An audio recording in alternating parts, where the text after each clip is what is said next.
Well, folks, welcome to another Friday fishing forecast. It's hard to believe these Fridays come up so fast. And I think to myself, well, I'm going to get the Friday fishing forecast filmed ahead of time and do this and do this. And all of a sudden it's Friday and I'm like, oh gosh, I got to scramble to get the Friday fishing forecast done, because if I don't do it, I start getting emails and calls and messages saying, where's the Friday fishing forecast? So knock on wood, I think I've only missed one. So I try to stay on top of it as much as possible, because a lot of people, I think, enjoy this. It gives them a perspective of what the weekend's going to look like.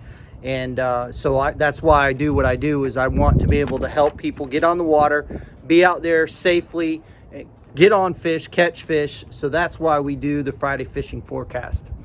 And I just want to say we have some things coming up. We have some seminars. I have a seminar May 12th. Chad and I will be at Reef and Reel. So we will be doing a seminar there at 7 o'clock. And I think they're going to have food and drinks there. So just come on out, enjoy it. It's a great location, great people. It's going to be a good seminar. We're going to cover things that we've not covered in the past. So if you have come to some in the past, make sure you come to this one. And then I have a seminar the next night. I think it's on the 13th at Southeastern Fishing Tackle. We will be talking about tarpon. And I know you're going, tarpon? You're not a tarpon guy. Well, when I was a guide, I used to fish for tarpon, and I fish for them every once in a while in the river. So just to kind of let you know, I do know about tarpon fishing. I do know the Skyway. I do know Egmont, Bean Point, all that stuff. So we will be there with FWC talking about tarpon at Southeastern on May 13th. I'll have more information about that as we get closer. And again, I want to say thank you to everybody for all the support. You're keeping us extremely busy. Like I said on this last video, you're keeping Rich, and then we have a part-time guy, Carson, that works here. So you're keeping them extremely busy, which we really appreciate that. Thank you so much for doing that. And so fingers crossed, we are supposed to finally be getting our boat this coming week. And there's a lot of behind the scenes things that we were going through and having to take care of. And there's some people that I will say in the future that have supported us through this whole thing that I truly, truly appreciate.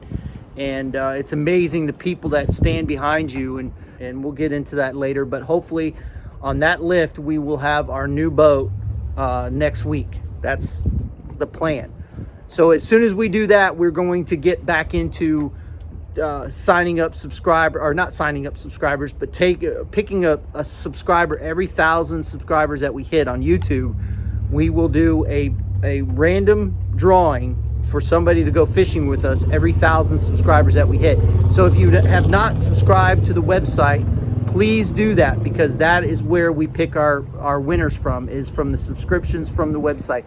And we also every once in a while send out emails with special deals just for our subscribers on our webpage. So if you have not done that, go to tampabayfishingchannel.com and go to the bottom and subscribe right there, and it comes right to me, and it puts you in the email list.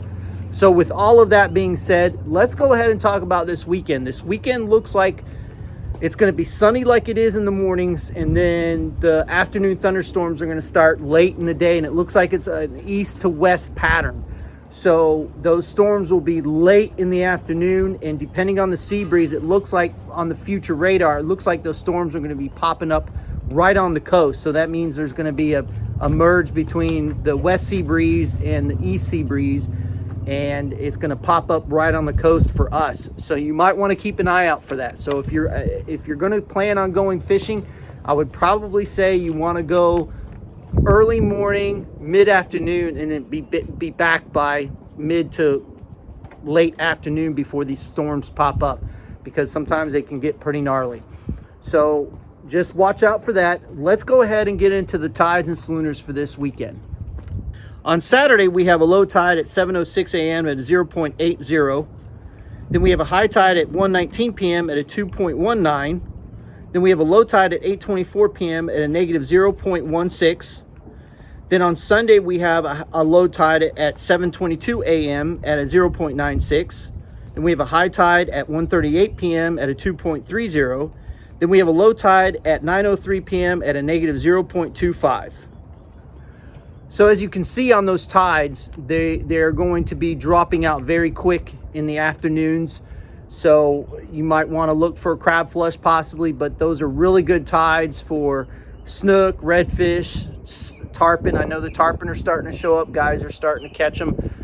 So it's wide variety of things. I like those negative low tides simply because it draws fish into certain areas, and if you can find them, it's like shooting fish in a barrel. Now let's go ahead and talk about the solunars for this weekend. On Saturday, we have a minor feeding time from 6:16 a.m. to 7:16 a.m. Then we have a major feeding time from 12:23 p.m. to 2:23 p.m. Then we have another minor feeding time from 7:35 p.m. to 8:35 p.m. Then on Sunday, we have a minor feeding time from 6:49 a.m. to 7:49 a.m. And we have a major feeding time from 1:08 p.m. to 3:08 p.m. And then another minor feeding time from 8:32 p.m. to 9:32 p.m.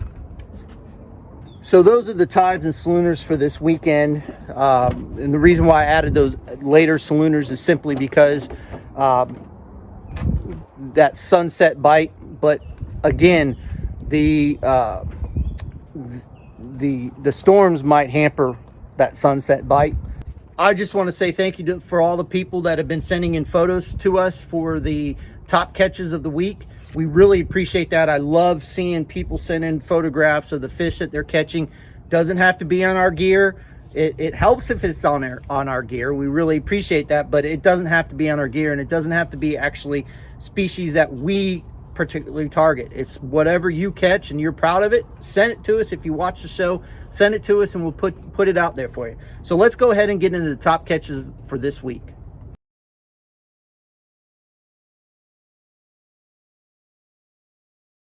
Here is Frank Hutchko with Skirt Chaser Charters with a real nice mess of fish.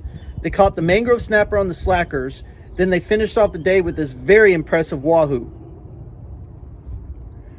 In this next picture, we have Carl Boris with a nice grouper and mangrove snapper caught around the Skyway Bridge.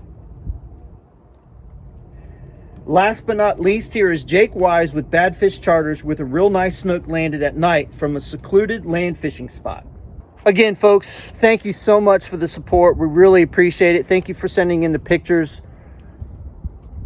If you're going to be out there this weekend, be careful. Watch the storms. They're going to be coming from the east towards the west. Just watch out for that. I'm a weather nerd. I'm very particular when we're on the water, watching the weather and things like that. So anyway, with that being said, have a great weekend. Fish more, catch more, and we'll see you on the flip side.